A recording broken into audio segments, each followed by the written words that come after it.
উদ্ধার হয়েছে স্বপন শর্মা ওরফ মিলন শর্মার মৃতদেহ। পাগলাছড়ার জঙ্গল থেকে উদ্ধার হয়েছে স্বপন শর্মা ওরফ মিলন শর্মার মৃতদেহ।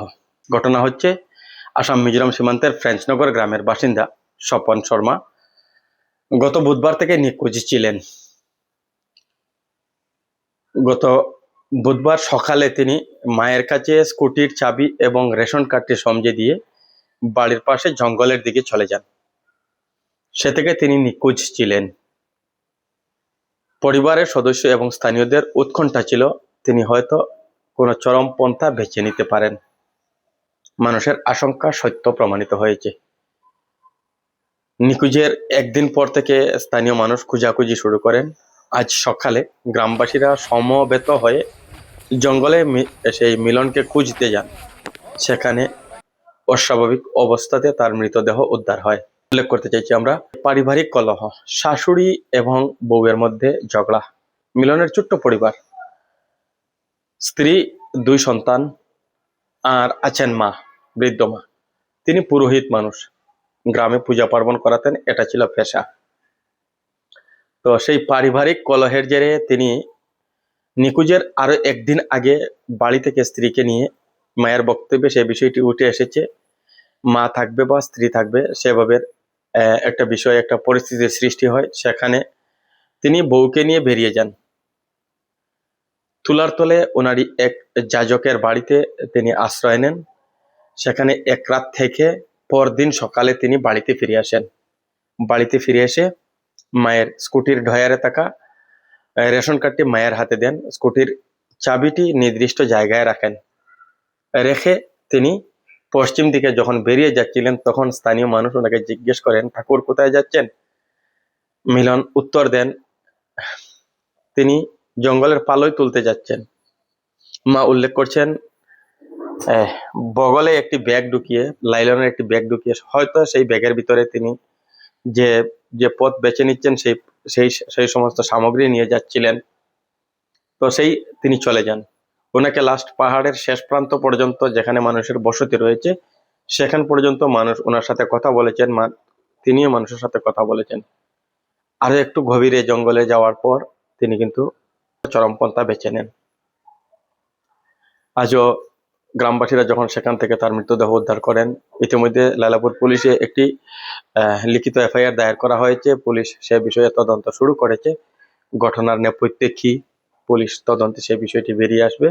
তো মৃতদেহ উদ্ধার করার পর ম্যাজিস্ট্রেটের উপস্থিতিতে তার মৃতদেহ সেখান থেকে নিয়ে আসা হয়। বর্তমান সময়ে শিলচর মেডিকেল কলেজ হাসপাতালে মরণোত্তর পরীক্ষার জন্য প্রেরণ করা হয়েছে।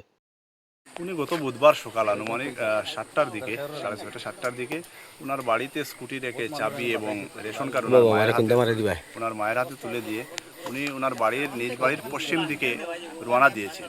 এবং এদিকে এসে আমরা শেষ পর্যন্ত খবর পেয়েছি ওনার এক জঙ্গলের দিকে উঠছেন। আর তারপরে থেকে আমরা ওনাকে আর খুঁজে পাচ্ছি না। যেহেতু খুঁজে পাচ্ছি না, তো আমরা পরিবার পরিজনদের কাছে খবর নিয়ে চতুর্দিক খোঁজাখুঁজি করে যখন পাইনি, তখন আমরা গতকাল একটি মিসিং ডায়েরি আমরা লাইলাপুর পেট্রোল পুলিশ পোস্টে দিয়েছি। এবং ওনাকে কালকে রাত্রিবেলাও এই গ্রামের মানুষ সকলে মিলে আমরা এই জঙ্গল আমরা খুঁজে ওনাকে পাইনি। সকালে 6টায় আমরা এই গ্রামের সকলে মিলে আবার ওনাকে খুঁজব। তো যাই হোক, আমরা প্রায় 40-50 জন মানুষ আজকে সকাল 6:30টার দিকে এই জঙ্গলে আমরা যখন ওনাকে খুঁজাচ্ছি, তো 10-15 মিনিটের মাথায় আমরা একটি গাছে ওনাকে ঝুলন্ত অবস্থায় ওনার মৃতদেহ দেখতে পাই। সঙ্গে সঙ্গে আমরা লাইলাপুর পেট্রোল পোস্টে খবর দিই। তো এই মুহূর্তে ওনারাও এসে গেছেন, আমরা প্রশাসনিক কার্যকর্তারা এখানে এসে গেছেন, ওনাদের পদক্ষেপ নিচ্ছেন। ওনার নাম কি ছিল? স্বপন শর্মা। এই অঞ্চলে ওনাকে মিলন ঠাকুর বলে আমরা সবাই জানি। উনি পুরোহিত ছিলেন, ওই বিশিষ্ট পুরোহিত ছিলেন এই গ্রামের। আর সকলের সঙ্গে সুসম্পর্ক ছিল, খুব ভালো মনের মানুষ। ওনার মেয়ে 2জন, একজন মেয়ের বয়স 7 বছর এবং একজনের মাত্র 2 বছর। এই ফুটফুটে 2টি বাচ্চা রেখে আজকে এই দুর্ঘটনার সম্মুখীন না ফিরার দেশে চলে গিয়েছে। আমরা খুব দুঃখিত এবং এই মুহূর্তে আমরা এই পরিবারের সর্বাবস্থায় পাশে থাকার চেষ্টা করি। আমার কাকার তো ভাই কি তাইছে ঘটনা হয়েছে?